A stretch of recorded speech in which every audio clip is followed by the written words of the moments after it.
kebutuhan primer bagi berputarnya roda ekonomi, maka ya adanya ketahanan energi ini adalah sesuatu yang mendasar.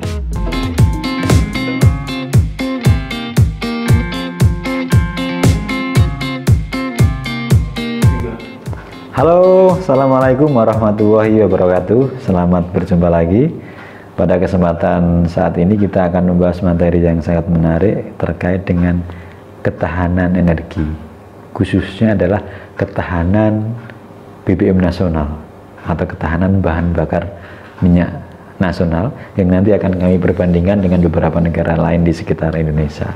Ketahanan energi itu adalah kemampuan negara untuk mencukupi kebutuhan energinya secara terus-menerus, secara berkelanjutan dengan harga yang terjangkau. Artinya, karena energi ini adalah kebutuhan primer bagi kehidupan, kebutuhan primer bagi berputarnya roda ekonomi, maka ya adanya ketahanan energi ini adalah sesuatu yang mendasar.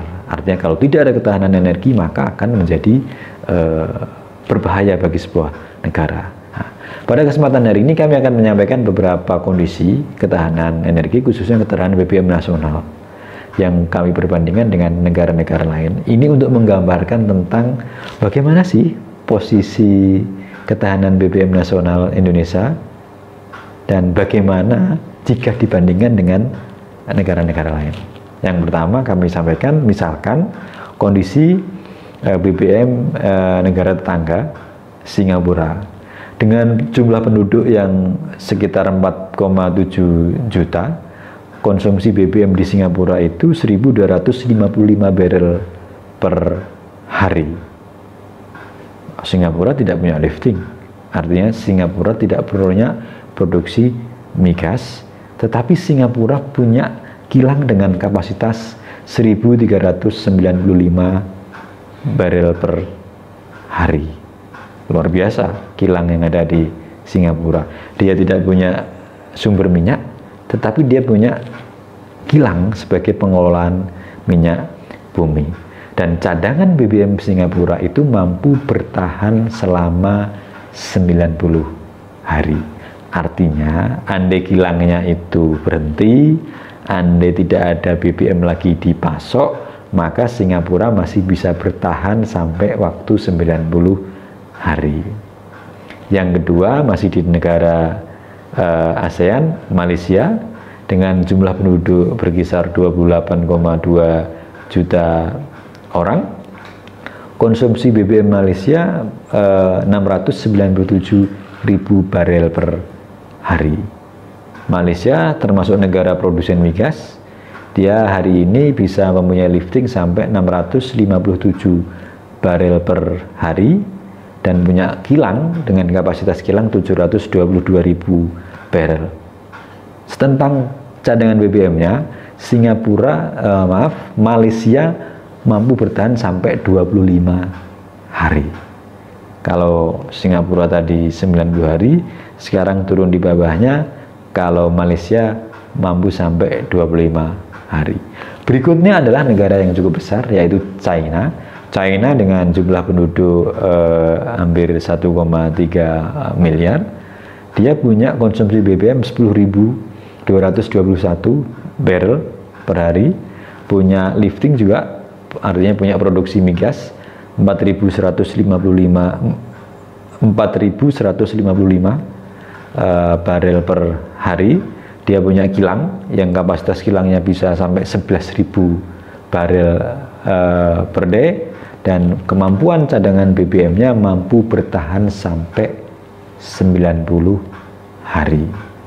Negara berikutnya yang kami jadikan perbandingan, misalkan Amerika.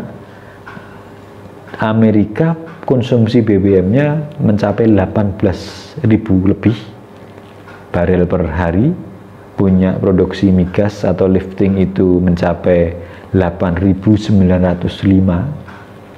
barel per hari, sedangkan kapasitas kilangnya sampai 17.385 per hari.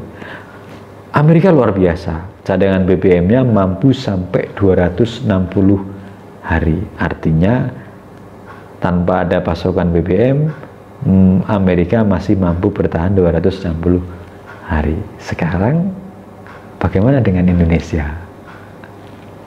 Dibanding dengan negara-negara yang tadi kami sebutkan, Indonesia konsumsi BBM-nya mencapai 1,8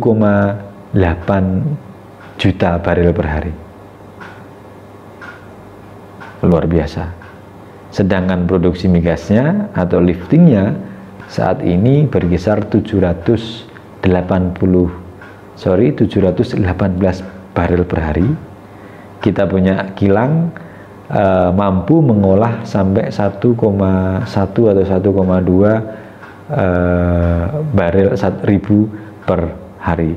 Cadangan BBM Indonesia menurut data terakhir mampu sampai 22 hari. Itu pun adalah cadangan yang dimiliki oleh korporasi.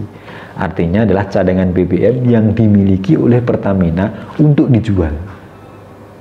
Sehingga dengan kondisi seperti ini, dari 5 negara yang kami bandingkan, Indonesia punya ketahanan energi yang paling rendah. Nah, ini tentunya sangat mengkhawatirkan. Dengan kondisi begini, maka tentunya harus dilakukan upaya-upaya untuk menambah ketahanan BBM nasional. Kalau tidak ditambah BBM nasional, maka akan berbahaya. Karena kalau misalkan pasokan BBM itu terhenti, produksi BBM itu terhenti, Indonesia hanya mampu bertahan 22 hari. Kalau misalkan andai Indonesia perang, hanya mampu bertahan 22 hari, kan berbahaya.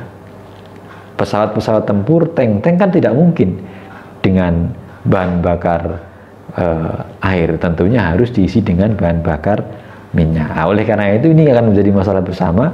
Kita berharap migas kita akan mampu memberikan ketahanan energi, ketahanan BBM, yang juga nanti akan menjamin ketahanan nasional. Itulah rekan-rekan semuanya, ketahanan BBM nasional yang kami bandingkan dengan beberapa negara lain. Semoga informasi ini dapat bermanfaat. Sampai jumpa. Terima kasih atas perhatiannya. Billahi taufiq wal hidayah. Wassalamualaikum warahmatullahi wabarakatuh.